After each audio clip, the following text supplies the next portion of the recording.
that she's one of these people that puts this into practice. Her topic is called failure. You say that like it's a bad thing.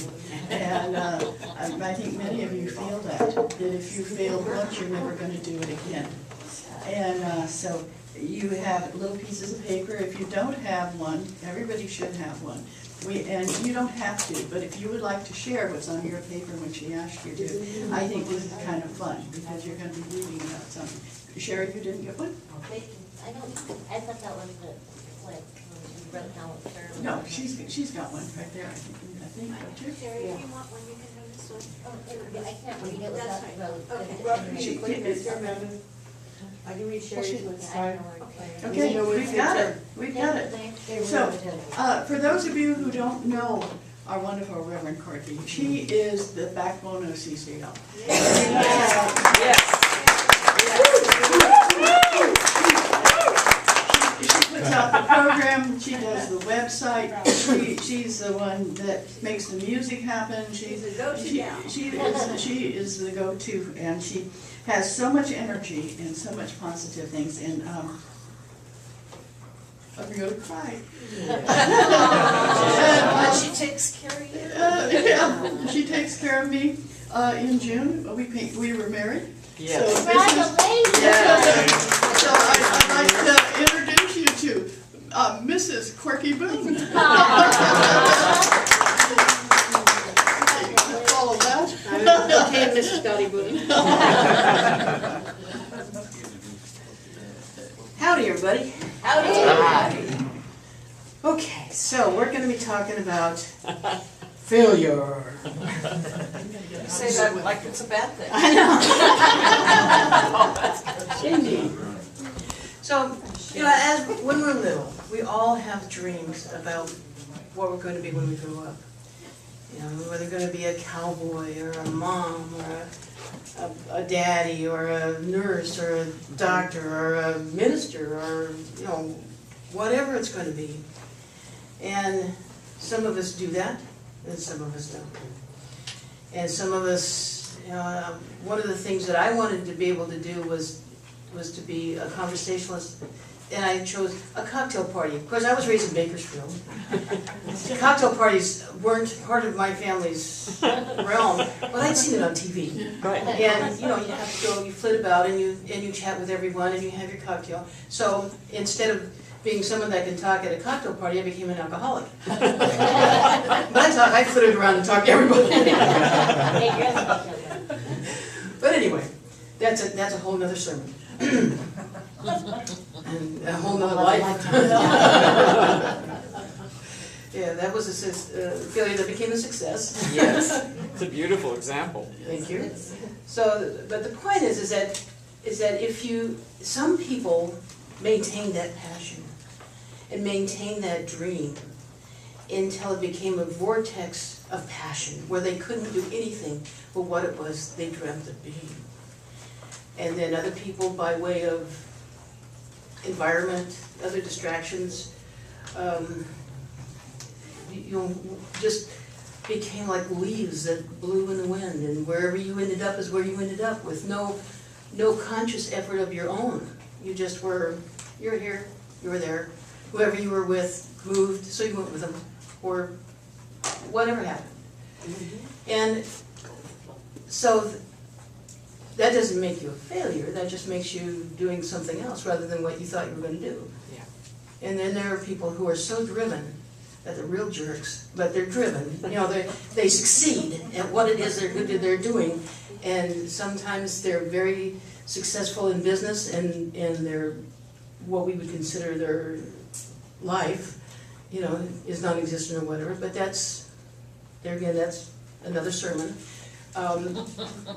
However you get there, do you still have your dream? And if you didn't reach your potential or whatever your dream was, do you feel that you were a failure? And how often are you a failure? Or how often are you successful? And what does it mean to be a failure? And what does it mean to be successful? And so that's what I'm going to talk about today, is that failure is not a bad thing. It corrects the course. I mean, we all have things that we we didn't finish, or we weren't particularly good at it when we thought we were gonna do it, or that we just decided not to. But it doesn't mean you failed. And people, well, you know, when Dottie and I went on our honeymoon in September, we went to Hershey, Pennsylvania, because I had read about Milton Hershey, and I was so enthralled about how many times he failed. He had gone bankrupt. And what a magnificent success he was. You know that he sold his caramel factory in 1900 for $1 million. Wow. 1900? In 1900. Wow. $1 million Wow. for candy. But what he did is he made chocolate available for the common person. That's You know, right. it had been that only the Richie only the Rich. rich could Right. afford it, exactly. And so he went to, so he sold his caramel factory and kept his chocolate and he diversified and had, you know, the cocoa chocolate and the dipping chocolate and this and that. And as a matter of fact, I'm gonna pass around some chocolate because, you know, I'm gonna be talking a little bit about Hershey. It's a good thing I'm not gonna be talking about Ford, right? Ford wouldn't mind. Oh, everybody gets a car! That's great. Thank you. Yeah, right. Oh, so here, let's, do a little diversification here. Get the outside. That's right. Thank you, ma'am. You're welcome. Here you go. So, so what it was is that when Hershey started, he you know, had a 4th grade education. Wow. And when he was in his early teens, his mom started him to be a printer, but he had no passion for that. And so then I guess it was his dad that got him that job, and then his mother got him into as an apprentice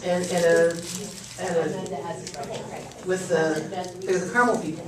You know, it's caramel. And then, but when he was 19, he started his own business, a caramel business. And he went bankrupt.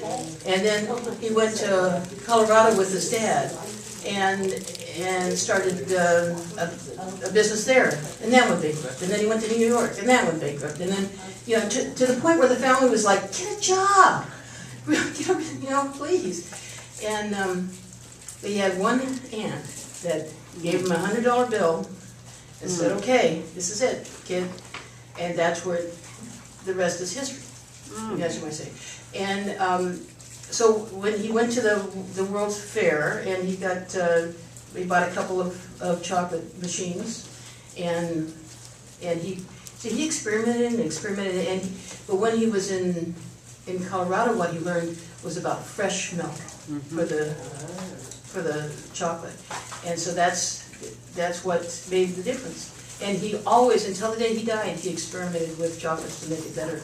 Wow. During World War II, he created a chocolate ration that had extra calories and extra protein and stuff in it for the servicemen. For the troops. And he received an award for that, you know, a commendation for that. Wow. And he started, but his passion, from my reading, but it seems that his passion was to have a place for his workers, to take care of his workers. And he was a good old socialist. But, you know, that's nothing wrong with that. The way, you know, in my opinion, his people had a place to live, that he would, you know, during the Depression, he hired like 600 people. So he made sure that everybody had a job that came to him. He built a home for orphan boys. At the time, it's now for boys and girls, and it's still. And he put enough money into it so that everything in Hershey is paid for by the foundation that he put in place. Wow. So that the school still now takes boys and girls, and they live there on the property, and it's phenomenal. I mean, and there's concert areas and arenas, sports arenas, and huge roller coasters and stuff, and a bank and a library and the homes. He had the homes built, and for his executives, he sold it to them for $1. Wow. And then they were allowed, when they wanted to sell their homes, they could, and that was their retirement. That was used for the retirement. So if they stayed in their home for 30 years and it went, however much the price had gone up, they got that money. That was for them. And the workers, he sold them homes for just the price of material. Wow. And they had the same thing, when they sold it, they got the money. And so it was, I think this guy was awesome. And how did he learn this stuff? Yeah. I mean, through a Great Depression and 2 World Wars. Right, We right. need some of that learning nowadays. Yeah, I mean, I think he had a passion for chocolate. and a passion for his people. Yes. And so it's, even, so he failed several times. And so the question is, how does that not break you? Because, we all have examples of people who, if they fail, it's like, oh my God, there's nothing they can do. And we're going to read about people who have been extremely successful, but have gone through a lot of failure. Yes, Sherry? I don't know if you wrote this, but I picked up little quotes, and one I always learned is better to have failed and tried, or tried and failed than to have failed to have ever tried. Absolutely, absolutely. Wow. I totally agree with Wow. that. Beautiful. Okay, so one of the things that I believe is creates the ability for people to dream and to maintain their dreams and to go on, or even to think of what's out there in the universe that can happen, is it's God. God got us. The inspiration for all things in our lives is and creates the passion and that sort of thing, and then we work with that. And this is a free will planet, and so we do with it as we will. But they say that the inventions, for instance, are it goes all over the world. People are like inventing the tintype, the photography. And so they were, the people in France and people in Germany and people in the United States were inventing it, were creating it all at the same time. They had no idea that these other people were doing it. But it's like the idea goes up to, I see it as kind of like one of those power strips. Yeah.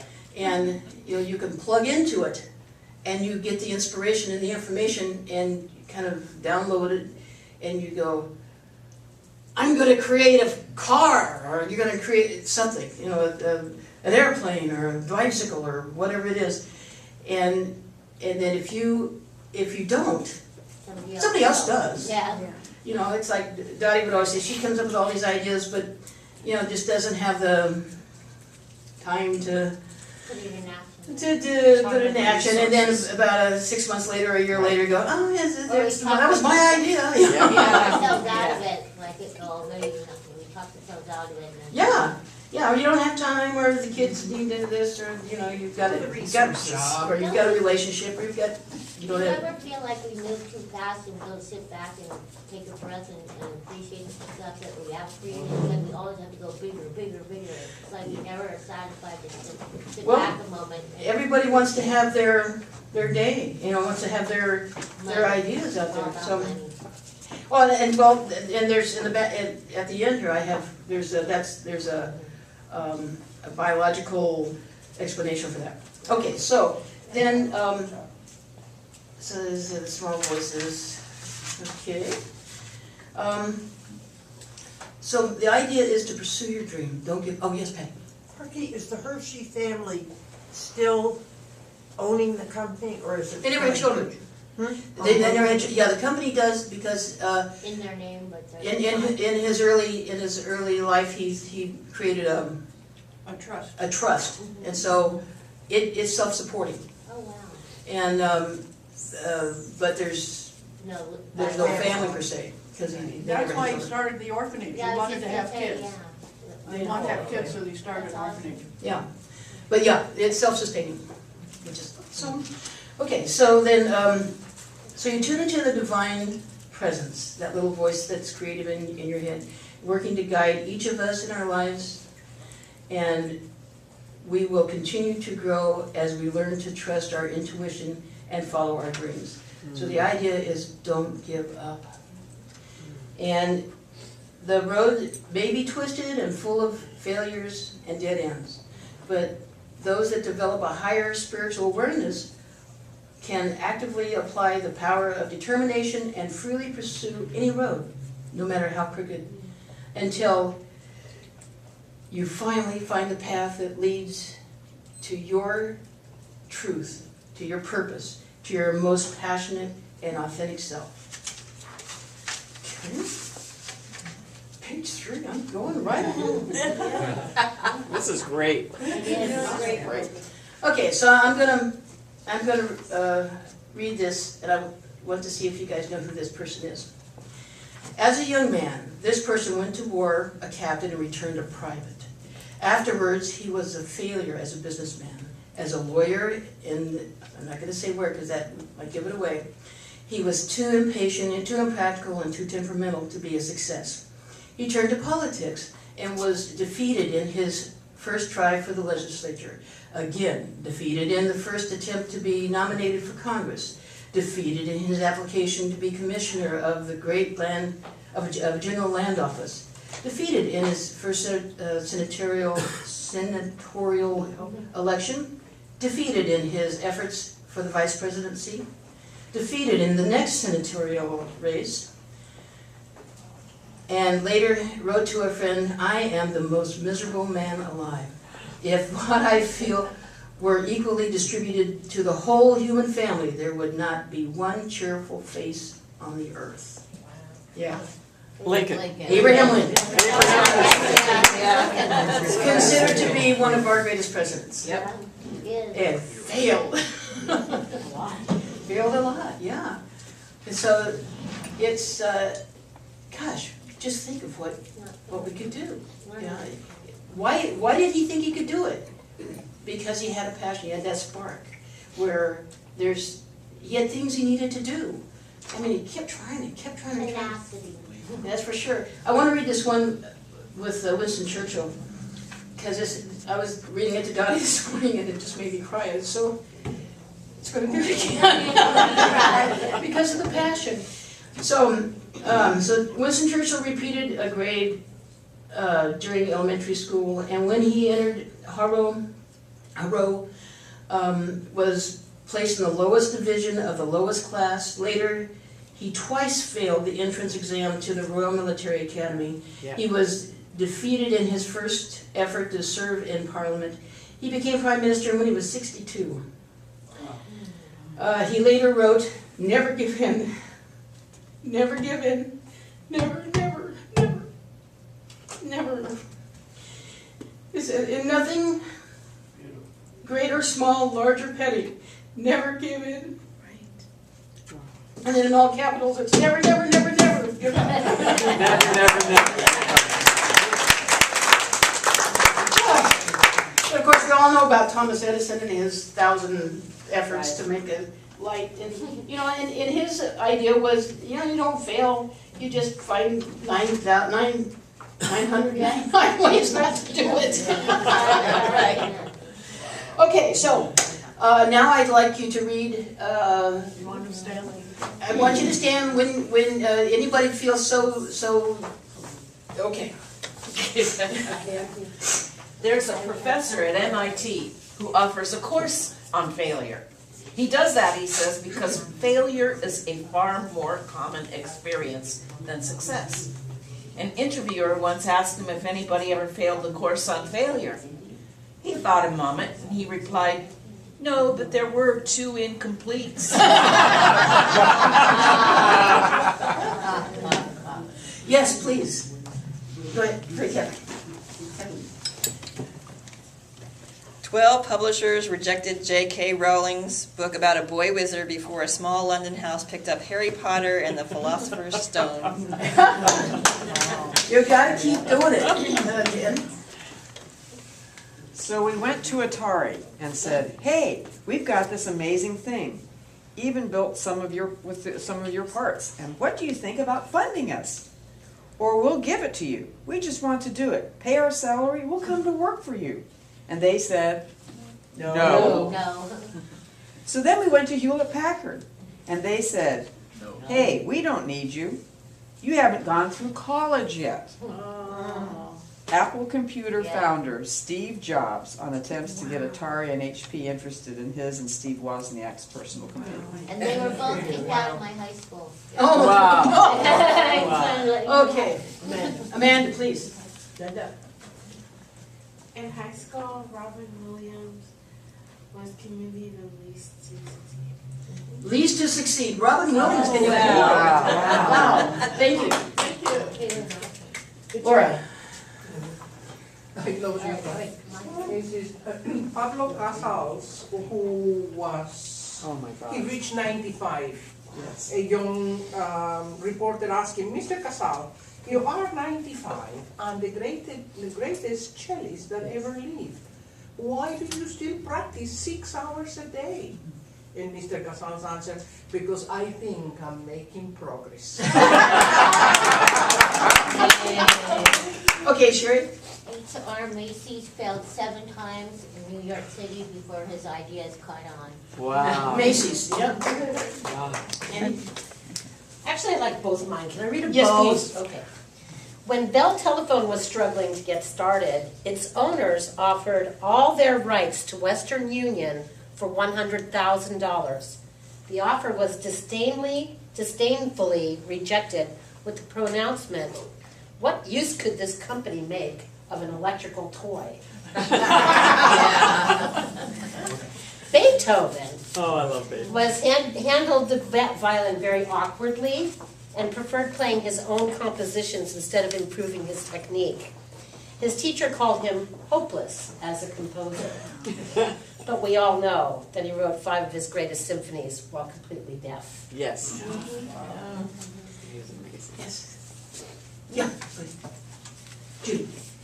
In 1954, Jimmy Denny, manager of the Grand Ole Opry, fired Elvis Presley after one performance. He told Presley, "You ain't going nowhere, son. Driving the truck." Yes. My name's Sean. I think this is more of this shows when failure is not acknowledged and it's not fixed. And this is about Albert Einstein. Oh, He yeah. did not speak until he was 4 years old, and he did not read until he was 7. I think his biography tells us that's because he's autistic. He was an autistic savant, and he's really good at math and science. His parents thought he was subnormal, and one of his teachers described him as mentally slow, unsearchable, and adrift forever in foolish dreams. He was expelled from school and refused admittance to the Zurich Polytechnic School. He did eventually learn to speak and read, even do a little math. But yeah, I think even 100 years later, thereabouts, we still have this issue of not acknowledging when somebody is considered subnormal or mentally slow. They might actually be really good at other things, like a little bit of math. So true. Valerie, I know she's babysitting somebody who's on the autistic spectrum. Yes. Spectrum. And he's been treated the same way as Albert Einstein. And it's over 100 years later. I think it's time to relook at that. There are so many things that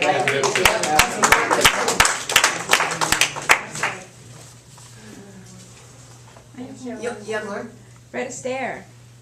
Fred Astaire's first screen test, the memo from the testing director of MGM dated 1933 read, "Can't act, can't sing, slightly bald, can dance a little." He kept that memo over the fireplace in his Beverly Hills home. Astaire once observed that when you're experimenting, you have to try so many things before you choose what you want that you may go days getting nothing but exhaustion. And here's the reward for perseverance. The higher up you go, the more mistakes you're allowed. Right at the top, if you make enough of them, it's considered to be your style. That's perfect. I have 2. The first, Enrico Caruso's music teacher said he had no voice at all and could not sing. His parents wanted him to be an engineer. Yep. The next one, Decca Records turned down a recording contract with the Beatles with the unprophetic evaluation, "We don't like their sound. Groups of guitars are on their way out." So after Decca rejected them, Columbia Records followed suit. Valerie, did you? Yeah. I didn't know this. Emily Dickinson only had 7 poems published in her lifetime. That's right. Wow. Amazing, isn't it? We had to learn them in school. No. 21 publishers rejected Richard Hooker's humorous war novel, MASH. Oh, wow. He worked on it for 7 years. Wow. Oh my gosh. That's amazing. Sherry? I have one more that I'd like to share. This person was born in 1933 and went to San Francisco for high school.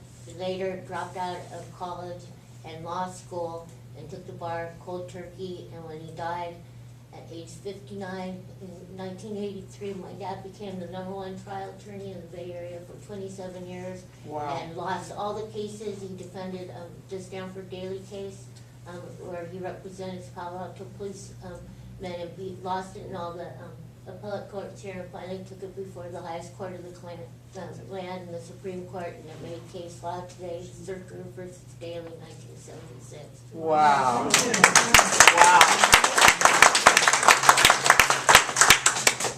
Amanda? Amanda? You know how you guys are talking about, that guy where the teacher said he couldn't sing the music? Crusoe, yeah. I had a similar experience. Like, I remember going to one of the blind schools here in California, just the blind school.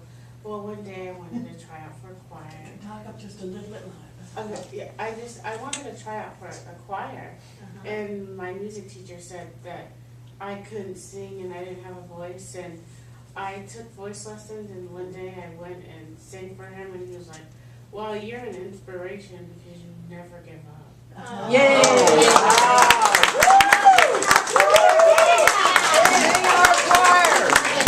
Never give up. Never give up. I don't have a slip, but Walt Disney was actually broke and homeless. Right. Yeah. Yep. Wow. And never gave up. Oh, she's got it. You got Disney? Oh, there's a Disney one. Walt Disney was fired by a newspaper editor because he lacked imagination and had no good ideas. He went bankrupt several times before he built Disneyland. In fact, the proposed park was rejected by the city of Anaheim on grounds it would only attract the riffraff. Riffraff.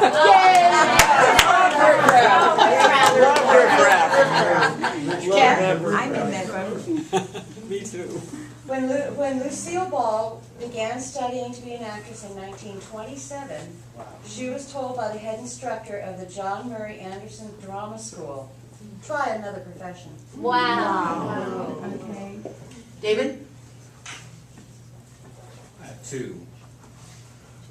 The first time Jerry Seinfeld walked on a stage at a comedy club as a professional comic, he looked out at the audience, froze, and forgot the English language. Wow. He stumbled through a minute and a half of material and was jeered off stage. He returned the following night and closed his set to wild applause. Way to go. Cool, huh? Wow. Yeah, get back on the horse. Then Charles Schultz Oh, yeah. Peanuts. had every cartoon he submitted rejected by his high school yearbook staff. Wow. Oh, and Walt Disney wouldn't hire him. Oh, wow. Competition there. Yes, Paul? Okay. I got 2. First, after Harrison Ford's first performance as a hotel bellhop in the film Dead Heat on Merry-Go-Round, the studio vice president called him into his office, said, "Sit down, kid." The studio head said, "I want to tell you a story. The first time Tony Curtis was ever in a movie, he delivered a bag of groceries. We took one look at him and knew he was a movie star." Ford replied, "I thought you were supposed to think that he was a grocery delivery boy." Then the vice president dismissed Ford with, "You ain't got it, kid. You ain't got it. Now get out of here." And the second one is in 1944, Emmeline Snively, director of the Blue Book modeling agency, told modeling hopeful Norma Jean Baker, "You better learn secretarial work or else get married." I'm sure you know that Norma Jean was Marilyn Monroe. Monroe. Now, who is Emmeline Snively?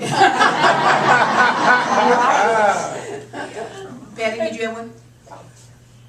Michael Jordan was cut from his high school basketball team. Oh. Jordan once observed, "I failed over and over again in my life.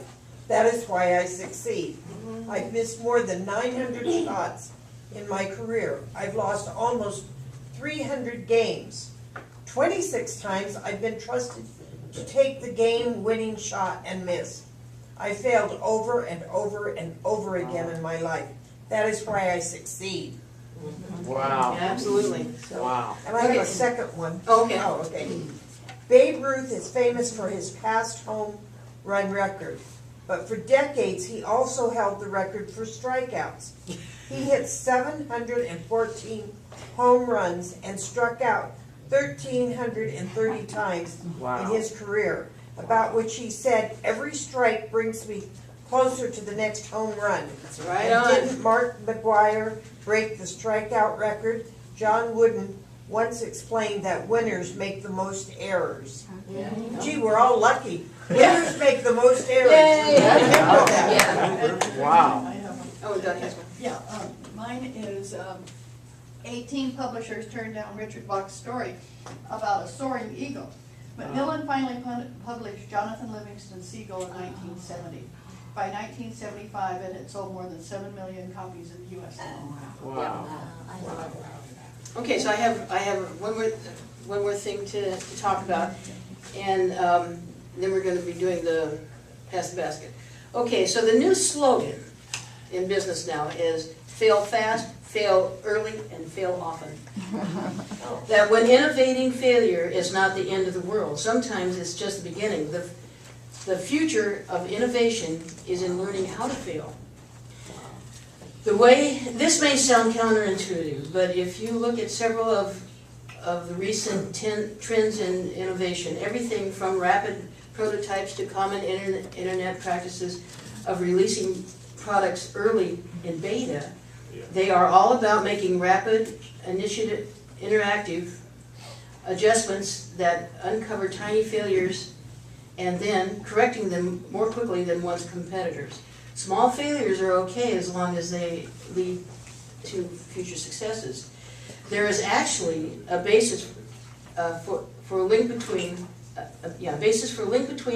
and innovation success in the whole survival for the fittest thesis. Darwin described the concept as part of his theory of natural selection. It is not always the strongest of the species that survives. This is the one that's most adaptable to change. From a Darwinian perspective, then rapid failure actually has an intended positive consequence. Greater variation in the appearance,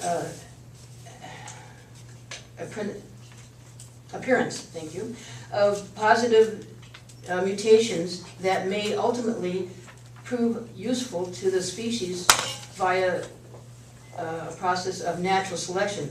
For companies, this means the ability to turn small-scale mistakes into productive sources of future creativity. The more successful companies today will be those that are able to embrace failure in all of its forms. They may fail fast, fail early, fail often. Only then will they succeed. So, let's do it. Let's do it. Thank you. Thank you.